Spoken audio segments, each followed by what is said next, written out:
Good morning, everybody. My name is Dr. GVSRNSA Shastri, Head Department of Commerce and Management, KBN College, Vijayawada. Now, today we are going to take Income Tax 1 for TP students, second lesson, that is exempted incomes. Next.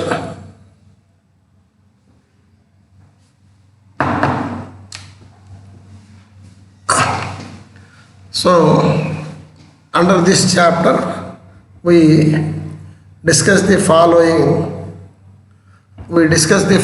topics. One is classification of incomes, list of exempted incomes, and special provisions in respect of newly established units in special economic zones under section 10 AA.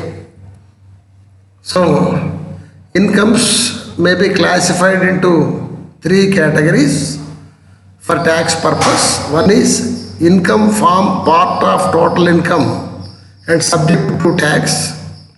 These incomes are covered under section 14 to 80. So this includes income from salary, income from house property, profits and gains from business or profession, capital gains, income from other sources, clubbing of incomes, set off and carry forward losses, and deductions out of gross total income. Second type is income form part of total income but entitled to rebate and reliefs. So the income is part of total income, but we can claim rebate and relief under section 86, under section 87A, under section 89(1). So next one is, third one is incomes exempted from tax. So it is very important because the examiner may ask this question for in the examinations, because the examiner may ask at least 20 exempted incomes. So if a student be well versed in the income tax, so the student must be well versed in the exempted incomes. Next, deductions under section 80, the aggregation of income, and clubbing of incomes. So if under these four categories, four items are well versed by the student, he must be become the professor in taxation. So these exempted incomes are discussed under section 10. So first one is the exempted incomes under section 10, subsection 1, income from agriculture. So here only agricultural income in India is exempted under section 10, subsection 1. If a person having agricultural income along with non-agricultural income, so it will be put to tax as per the norms given by the government. Next one is section 10, subsection 2, any amount received by an individual through a co-personer from an HUF. Third one is section 10, subsection 2A, income received by partners of a firm. Next, any interest that has been paid to a person who is not a resident Indian. Next, section 10, subsection 4, clause 2, any interest that has been paid to an account of a person who is not a resident Indian.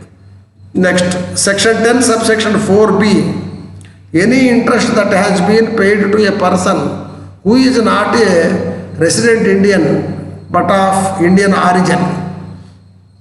Next, section 10, subsection 5, concession on travel given to an employee who is also a citizen of India. Section 10, subsection 6, any income earned or received by a non-Indian citizen. Next, section 10, subsection 6A, 6B, 6BB, 6C, government tax paid on the income of a foreign firm. Next, section 10 subsection 7, allowances received by government employees stated abroad. Section 10 subsection 8, income earned by foreign employees in India under the Cooperative Technical Assistant Program. Section 10 subsection 8A, income earned by a consultant. Section 10 subsection 8B, income earned by a consultant's staff or employees. Section 10 subsection 9, income earned by any family member of a foreign employee in India under the Cooperative Technical Assistance Program. Section 10 subsection 10, gratuity. Next, section 10 subsection 10A, the commuted value of pension earned by an individual. So, this gratuity, commutation of pension, leave travel concession, compensation received in retrenchment of services, these are all come under the head salaries. Next, compensation paid to workers due to relocation. Next, section 10 subsection 10BB, any remittance obtained as per the Bhopal gas leak disaster.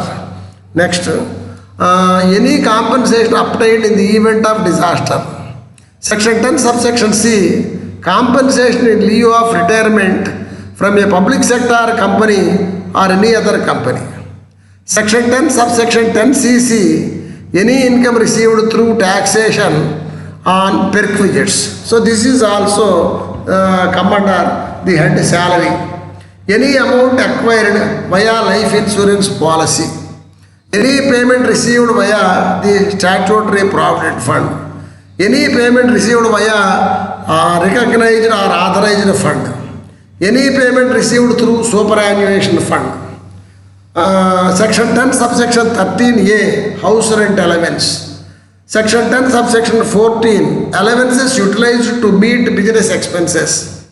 Section 10 subsection 15, income received in the form of interest.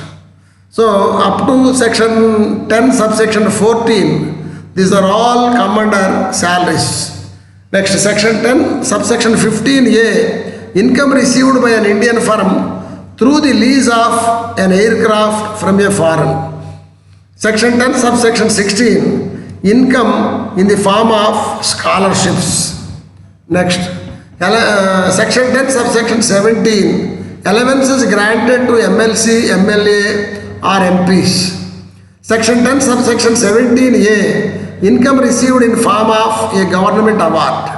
Section 10 subsection 18, income received in form of pension by winners of awards of heroism. Section 10 subsection 19, income received by family members of the armed forces in form of pension. Section 10 subsection 19, income received by a single palace of an ex-ruler. Section 10 subsection 20, income received by a localized body or authority. Section 10 subsection 21, income received by an association involved with scientific research. Section 10 subsection 22B, income earned by a news or broadcasting agency. Section 10 subsection 23A, income earned by certain professional institutions. Section 10 subsection 23AA, income acquired through a regimental fund. So the students must at least have knowledge about at least 20 exempted incomes, because the examiner may ask to write at least 20 exempted incomes for 10 marks. So that's why each exempted income costing half mark. So that's why the examiner may ask at least 20. So the student must be well versed to the extent of 20 which are related to your syllabus, which are related to your first unit syllabus. First semester syllabus. Insurance pension fund income. Section 10 subsection 23B, income earned by village industry development institutions. So the coming three are related to village industries. Next one, section 10 subsection 23 BB, income earned by state level Khadi and village industries board. Section 10 subsection 23 BBA, income earned by regulatory bodies or institution affiliated with religion and charity. Section 10 subsection 23 triple B, income received by the European Economic Community. Section 10 subsection 23 BBC, income received through South Asian Association for Regional Corporation funded regional projects. So which we called simply SARC, SAARC, SARC. Section 23 BBE, income received by the Insurance Regulatory Development Authority. This is also simply called as IRDA. Section 10 subsection 23 BBH, income received through Prasar Bharati. Section 10 subsection 23C, income received by any individual through certain specific funds. Section 10 subsection 23D, income earned via mutual funds. Section 10 subsection 23DA, income earned via securitization fund. Section 10 subsection 23EA, income earned through an investment protection fund, IPF, which we called simply IPF. Section 10 subsection 23, income received by the Credit Guarantee Trust for small industries. Section 10 subsection 23 ED, income exemption of investment protection fund. Section 10 subsection 23 DFB, income exempted of specific income received by venture capital firms, fund or businesses. Next, section 10 subsection 24, income earned by authorized trade unions. Section 10 subsection 25, income earned via provident funds and superannuation funds. Section 10 subsection 25A, income earned via employees state insurance fund. Section 10 subsection 26 and 26A, income earned by scheduled tribe members. Section 26AAN, income earned by an individual of Sikkimese origin. Section 10 subsection 26 AAB, marketing regulations with regards to agricultural produce. Next, section 10 subsection 26B, income earned by corporations established for the upliftment of backward tribes and classes. Section 10 subsection 26BB, income earned by corporations established for the protection of minorities' interest. Section 10 subsection 26 triple B, income earned by corporations established for farmer servicemen. Section 10 subsection 27, income earned by cooperative societies established for protection of scheduled castes and tribes' interests. Section 10 subsection 29A, income received by community boards. Section 10 subsection 30, income earned in the form of subsidies via the tea boards. Section 10 subsection 32, income earned by a child in accordance with section 64 of the Income Tax Act. Section 10 subsection 33, income earned through Unit Trust of India capital asset transfer. Section 10 subsection 34A, income earned by a shareholder through the buyback of unlisted companies. Section 10 subsection 35A, income from a securitization trust that is exempt. Section 10 subsection 36, income received on the sale of shares under specific conditions. Next, section 10 subsection 37, any capital gain made on the mandatory acquirement of land in relation to urban culture. So these are all the coming sections are relates to capital gains. Section 10 subsection 38, any long-term capital gain which we call LTCG made from share and security transfer that falls under the purview of securities transaction tax, which we simply called STT. Section 10, subsection 39. Any income received from any international event or function relating to sports. Section 10, subsection 40. Any income acquired in the form of a grant from company deemed to be a subsidiary of the parent company. Section 10, subsection 41. Any income received on any asset transfer of a company or project that conducts power distribution, generation and transmission. Section 10, subsection 42. Any income earned by any authority that has been established by more than one country. Section 10, subsection 43. Any income in relation to reversal of mortgage. Section 10, subsection 44. Income generated through the NPS trust. Section 10, subsection 45. Any allowance or perks granted to the chairman or any member of the UPSC. Section 10, subsection 46. Any income that comes under the category of specified incomes with regards to specific authoritative bodies. Section 10, subsection 47. Any income that is exempted under the category of infrastructure debt fund. Section 10, subsection 48. Any income earned by a foreign firm or company due to crude oil sales within India. Section 10, subsection 49. Any income earned by the National Finance Holding Company, simply we called NFHC. Next. So these are the exempted incomes under section 10, subsection under section 10. So we under this semester we simply list out the exempted incomes, but these exempted incomes will be explained in detail where it comes.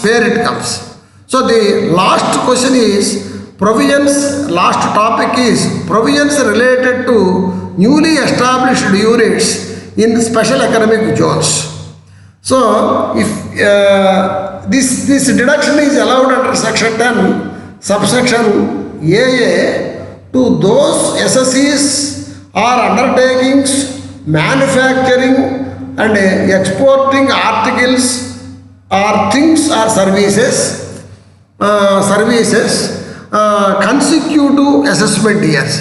It is applicable to an undertaking which has begun or begins to manufacture or produce articles or services during the previous year, relevant to the assessment year, commencing on or after first day of April 2006 in any special economic zone.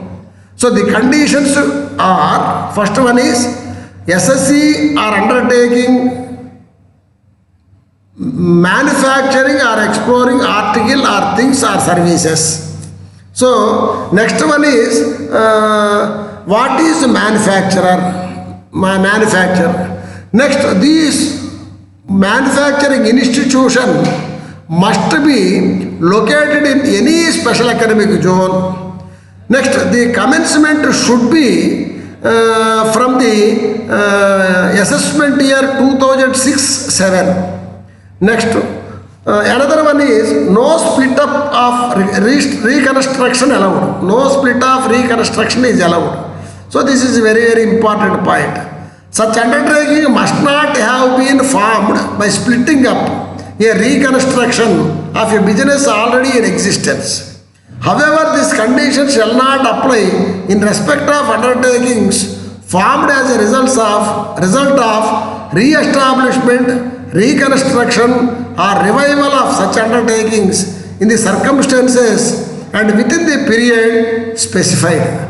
So these three are the topics which we covered under this unit, second unit. One is types of incomes. Next, second one is list of exempted incomes. Third one is provisions relating to newly established units in special economic zones. Thank you, one and all.